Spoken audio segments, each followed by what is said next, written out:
गुजरात की पावन धरती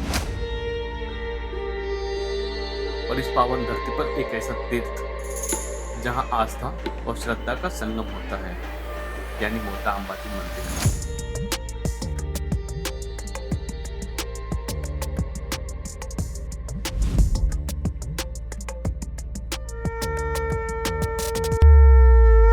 अरवली पर्वत की गोद में बसा 51 दिव्य शक्तिपीठ में से एक, जहां गिरा था माता सती का हृदय।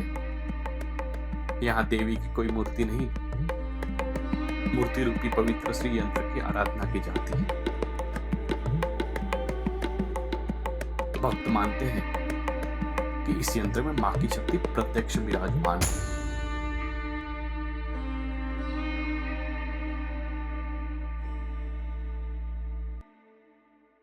आपका स्वागत है इस पावन धाम में,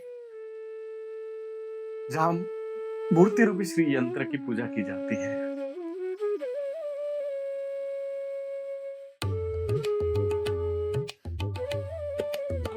जिसे 51 शक्तिपीठों में भी स्थान दिया गया है। यह है मोटा अंबाजी। जय मां अम्बे। हमारे साथ है मोटा अंबाजी के वरिष्ठ गुरु जी श्री जयशील बी ठाकर। गुरु जी, हम अंबाजी मंदिर में आए तो हमें अंदर संतुष्टि आई है। यहाँ का महत्व मुझे जानना है। यहाँ का महत्व ऐसा है, मेरी जानकारी के हिसाब से 5000 साल पुराना ये मंदिर होगा। भगवान श्री कृष्ण का चौल क्रिया इधर हुआ था। रामचंद्र जी जब रावण के सामने युद्ध करने के लिए निकले थे, तभी ये अरावली के डूंगर के माता जी के पास आशीर्वाद लेके, माता जी के पास से शस्त्र लेके युद्ध करने के लिए गए थे। ऐसी पुराणों में लिखा हुआ है। मतलब कि ये मंदिर बहुत पुराना है और दंत कथा के हिसाब से माता जी का हृदय इधर गिरा हुआ है। इसीलिए यहाँ सब लोग माता जी को शक्तिपीठ तरीके ये जगह प्रचलित है। और माँ बच्चे को कैसे सहलाती है, कैसे प्यार करती है, जैसा प्यार इधर मिलता है ऐसा भक्तजनों को एहसास होता है। जी। और भादरवी पूर्णिमा के दिन लोग चल के आते हैं, निशान लेके आते हैं अपने घर पे माता जी को निमंत्रण देने के लिए, और हर एक लोग की मनोकामना पूर्ण होती है। भाद्रव पूर्णिमा का जो महत्व है, वो कौन से दिन से कौन से दिन तक रहता है? भादरवी पूर्णिमा के वो श्राद्ध पक्ष के पहले अष्टमी से लेके पूर्णिमा तक का मेला 7 दिन का रहता है। उसी 7 दिन में ज्यादातर पब्लिक चल के आती है, ध्वजा लेके आती है और माता जी को विनती करती है कि हमारे घर पधारना माता जी। ऐसे माता जी है तो नवरात्रि यहाँ पर होता ही रहेगा। तो नवरात्रि कैसे हम मनाते हैं? मतलब साक्षात माता जी का चाचर चौक में यहाँ गरबा होता है और बहुत बढ़िया फेस्टिवल होता है। सभी लोग 7-7 दिन के लिए इधर रहते हैं, नवरात्रि का अनुष्ठान करते हैं। वो भक्त लोग की ऐसी भावना होती है कि यहाँ माता जी खुद गरबा घूमने के लिए आती है चाचर चौक में। शरद पूर्णिमा के दिन बहुत बड़ा महोत्सव रहता है।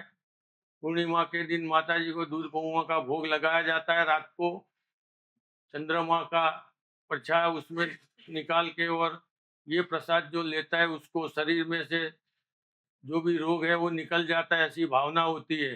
क्योंकि माता जी शरद काल के हिसाब से दूध पौआ का भोग लगा के रात को आरती करके फिर माता जी को सबको प्रसाद बांटते हैं। नवरात्रि मैंने सुना है, अभी का जो नवरात्रि बड़ा नवरात्रि वो तो है, चैत्र नवरात्रि का भी यहाँ पर कुछ महत्व है। चैत्री नवरात्रि वैसे तो क्या है, ये काली का नवरात्रि रहता है। चैत्री नवरात्रि भजन के लिए, अनुष्ठान के लिए बहुत अच्छे दिन होते हैं। उसी टाइम पे यहाँ 100 साल पुराने संघ आता है, वो पूरे 7-9 दिन अखंड धुन चलता है। जय अम्बे जय अम्बे जय अम्बे, रात दिन 24 घंटा इधर धुन चलता है। मैं 30-32 साल से ये चलता हुआ देख रहा हूँ।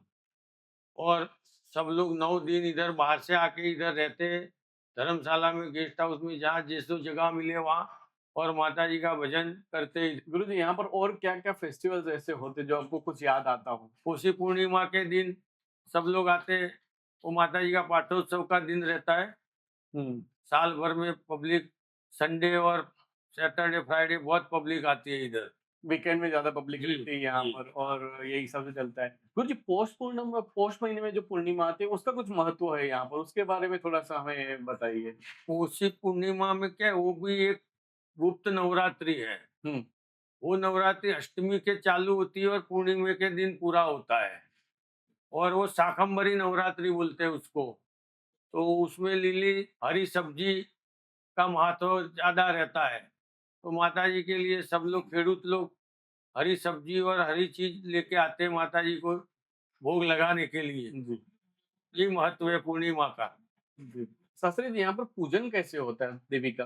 देवी का पूजन मतलब यहाँ दीक्षित के अलावा कोई मंदिर माता जी की पूजा नहीं कर सकता है। गुरु जी यहाँ पर अखंड ज्योत का क्या महत्व है? अखंड ज्योत कहाँ रहती है? अखंड ज्योत माता जी के सन्मुख में जो है, दो ज्योत वो अखंड है, वो कभी बुझती नहीं। और वो दोनों अखंड ज्योत में, अखंड ज्योत के प्रकाश में ही माता जी की पूजा होती है। दूसरी कोई अंदर इलेक्ट्रिसिटी होती नहीं है, वहाँ पंखे भी नहीं है और कोई लाइट भी नहीं है।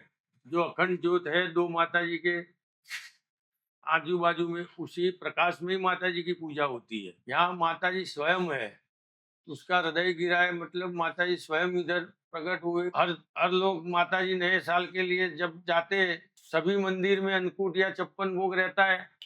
जैन वैष्णव मंदिर में भी होता है, जैसे गोवर्धन पूजा रहती है वैसी तरह यहाँ भी माता जी को दोपहर को 12 बजे नए साल में 56 भोग का माता जी को होता है, और माता जी को अन्नकूट का प्रसाद लगाते हैं हम।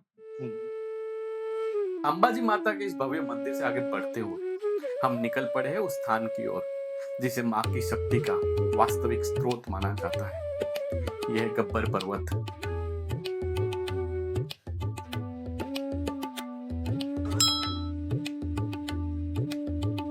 अम्बा भी आए और गब्बर ना आए, ऐसा हो ही नहीं सकता है। कहा जाता है कि यहाँ पर जो भी आता है उसको एक मातृ वात्सल्य मिलता है।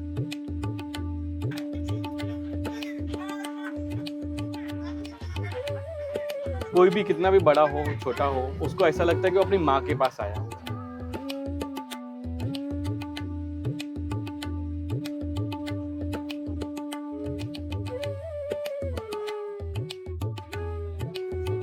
कहा जाता है ये ज्योत जो है वो अखंड ज्योत है, काफी वर्षों से यहाँ पर प्रज्वलित है और लोग मानते हैं पुराणों में भी इसका उल्लेख है। करीब 5000 सालों से अखंड ज्योत यहाँ पर प्रज्वलित है और श्री कृष्ण का मुंडन यहीं पर हुआ था और यहाँ से ही श्री राम जी को देवी ने अस्त्र दिया था जो लेके वो रावण के साथ युद्ध करने निकले थे। अखंड ज्योत जो जल रही है वो ज्योत अम्बा जी के लिए जल रही है और अम्बा जी का मंदिर और ज्योत दोनों एक दूसरे को सामने सामने देखते रहते हैं।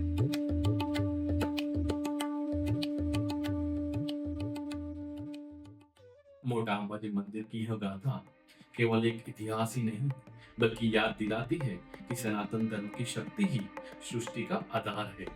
लाखों भक्त पीढ़ियों से यहाँ आते हैं और आज भी उतनी ही आस्था से माँ की शरणों में जुटते हैं। इस अद्भुत मंदिर से प्रेरणा लेकर हम भी अपने जीवन में शक्ति, श्रद्धा और सत्य का प्रकाश जलाएं।